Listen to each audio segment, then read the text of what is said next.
कवि सम्मेलन देख देख के घर की शीला देवी को शेर और शायरी का बुखार चढ़ गया था। अब वो सीधे मुंह किसी को जवाब ही नहीं देती थी।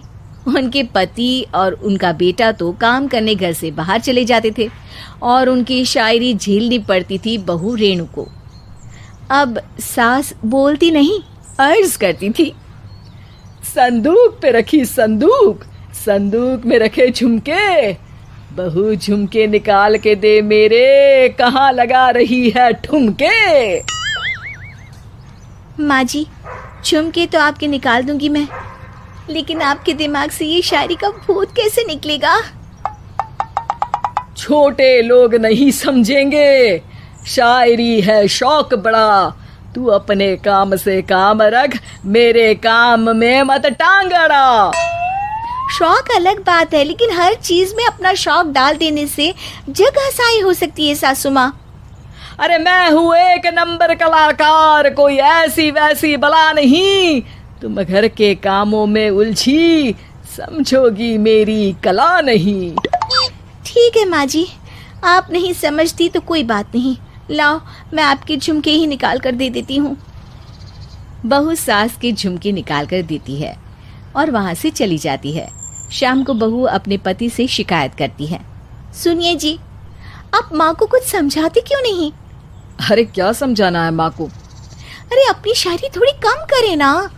अरे तुमको उनकी शायरी से क्या दिक्कत है?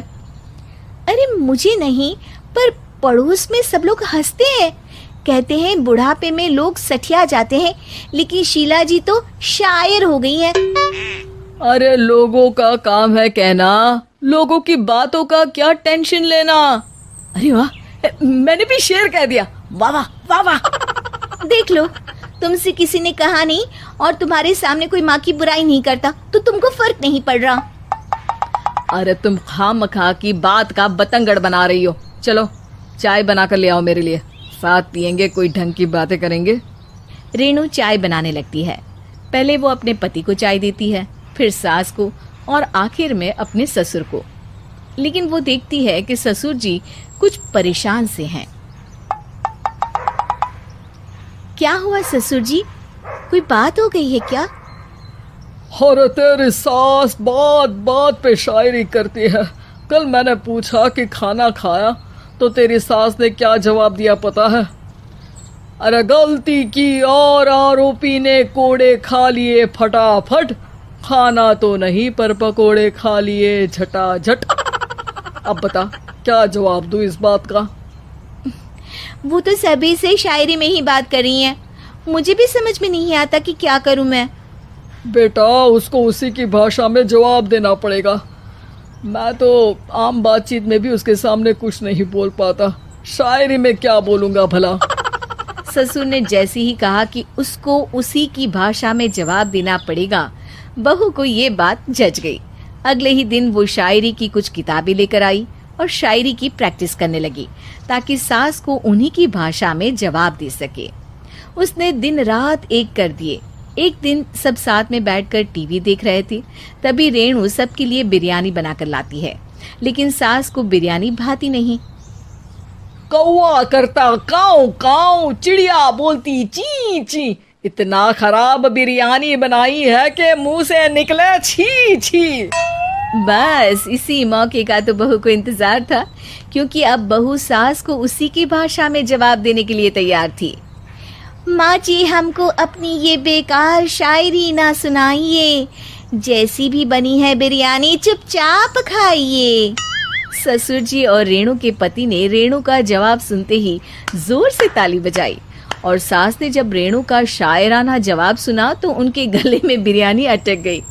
बहू ने एक और शायरी का तीर छोड़ा। शायरी में बहू के सामने सास हो जाएगी ढेर, क्योंकि सास मारेंगी एक शेर तो बहू मारेगी 1.25 शेर। सास को छोड़ के सब वाह वाह करने लगते हैं। आज पहली बार सास को नहले पे दहला मिला था और रेणु ने सास का मुंह चुप करा दिया था। अगले दिन रेणु का पति उससे कहता है, अरे वाह, तुमने तो माँ की बोलती बंद कर दी, मजा आ गया। अब मेरे लिए कुछ बना दो, खाकर मैं काम पर चला जाऊं। शायरी ही है मेरा जीवन, वही करूँगी जी भर के। नौकरानी रख लो कोई, काम नहीं करूँगी मैं घर के। अरे तुम क्या माँ जैसी हरकतें करने लगी, सीधे सीधे बात करो ना। हो गई कल शायरी, रोज थोड़ी ना करोगी। शीशी भरी गुलाब की पत्थर पे फोड़ दो, जो मुझे शायरी से रोके उसके कान मरोड़ दो। पति घबराकर वहां से चला जाता है और बाहर उसके पिताजी के पास जाकर बैठ जाता है। दोनों अपनी बीवियों की शायरी से परेशान है। ससुर को पछतावा होता है कि क्यों उसने बहू को सास की भाषा में ही जवाब देने का आइडिया दिया। अब तो घर में दो दो शायर हैं। दोनों एक साथ दुखी स्वर में कहते हैं, हम दोनों की ही बीवियां जब से शायर हो गई है, क्या बताएं, जिंदगी एक फटा हुआ टायर हो गई है।